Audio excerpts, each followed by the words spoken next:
Congress may be one step closer to finally addressing Puerto Rico's longstanding territorial status. Two drastically different bills have been introduced in the House. One calls for statehood. The other gives the decision back to the people of Puerto Rico. Both bills have received high praise and intense backlash, and they could make it to the Senate floor by the end of the month. Joining me now for more is CBS News correspondent Lilia Luciano. Lilia, walk us through these two bills. Why are they so different? Nikki, we have to start with the division that exists in Puerto Rico politically, and especially recognizing that most of that division goes along with the status of Puerto Rico. So the first bill, if we pick one to start with, would be the Puerto Rico Statehood Admission Act. That is brought forward by Darren Soto, a congressman from Florida, supported by the pro-statehood party, the PNP of Puerto Rico. The Governor Pierluisi, you might have seen a lot of appearances by him in the media because he's been lobbying hard, telling people in Congress that this is in the best interest of not just the people of Puerto Rico, but of the states too, trying to convince Republicans, conservatives, that Puerto Rico wouldn't be an entirely Democrat state if it became a state, and then talking about the civil rights or the human rights of the people of Puerto Rico and how achieving statehood would bring equality to Puerto Rico. The issue with that bill is that it kind of completely ignores, minimizes, oversimplifies an entire history, an entire culture, identity of the people of Puerto Rico. Puerto Ricans, most Puerto Ricans, have an identity as a country. Of course, we are American citizens. Puerto Ricans who are born in the island have citizenship and have had citizenship for 100 years. But there's a whole, history of not just Puerto Rican identity, but a history of repressing, of persecuting, of prosecuting dissenting thoughts from, that relationship with the United States. The Puerto Rican independence movement has been, over years, both by the Puerto Rican government and the U.S. government, essentially persecuted out of the thought. I mean, Puerto Ricans, there was a gag rule in Puerto Rico for decades where you couldn't even wave the Puerto Rican flag. So, saying that because, saying that Puerto Ricans who don't choose statehood are somehow misinformed, uninformed, don't get it, it's a completely reductive theory, ignoring a huge amount of dissent for statehood in Puerto Rico. If you divide the three major political parties in the island, it's the majority, of course, in the referendums has in the past have voted for statehood, but the other half, or more than half, have historically boycotted those referendums because they see it as a political theater. So that takes us to the other bill, the Puerto Rico Self-Determination Act of 2020, which was considered last year, of course, 2020, by AOC and by Lilia Luciano.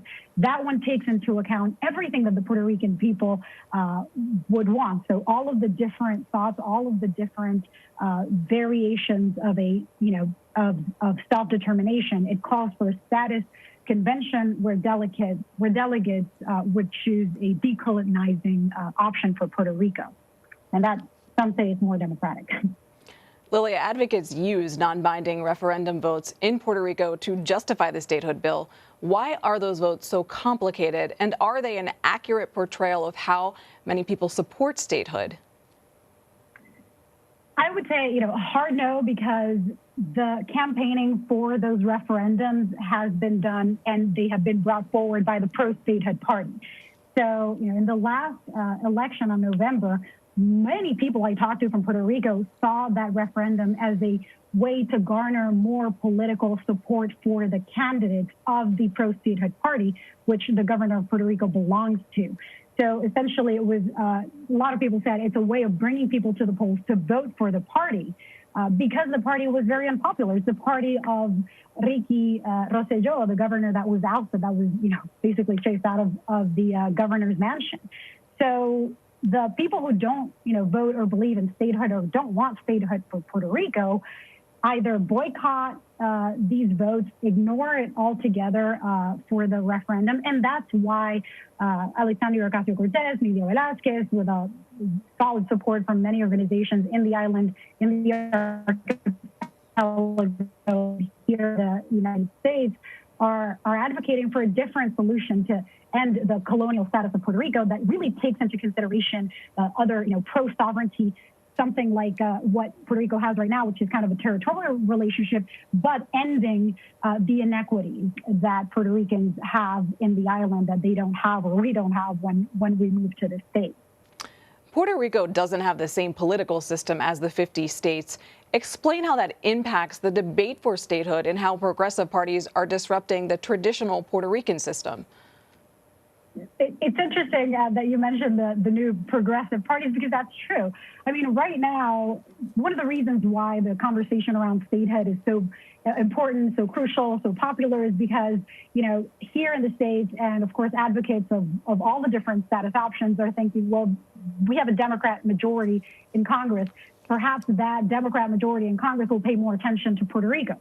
And so, the thinking is, for many Democrats, is if you make Puerto Rico a state, that would, almost guarantee 2 Democratic senators and 4 Democratic representatives in Congress for Puerto Rico. The governor will say it's not like that.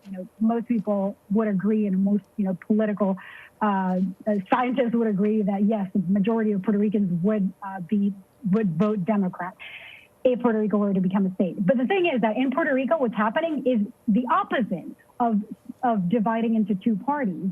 We have seen over the last several elections a growth in support, especially after Maria, a growth in support for other parties. So Puerto Rico is moving in the direction of not a 2-party system, but a multiple-party system where the pro-independence party is growing in support. The candidate for governor for the pro-independence party had a great deal of support, historically high numbers. And then you have Victoria Ciudadana and these other parties. So yeah, Puerto Rico is kind of segmenting into a non-2-party system.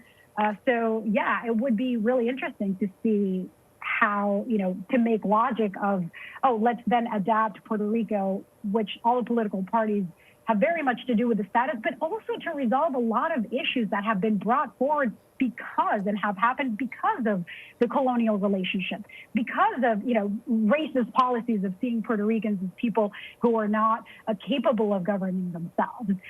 So it's a very different system, and it does have to do a lot with the status, but with a lot of other issues that can be resolved with solutions that are not the easy fix of statehood for Puerto Rico, and that'll fix everything.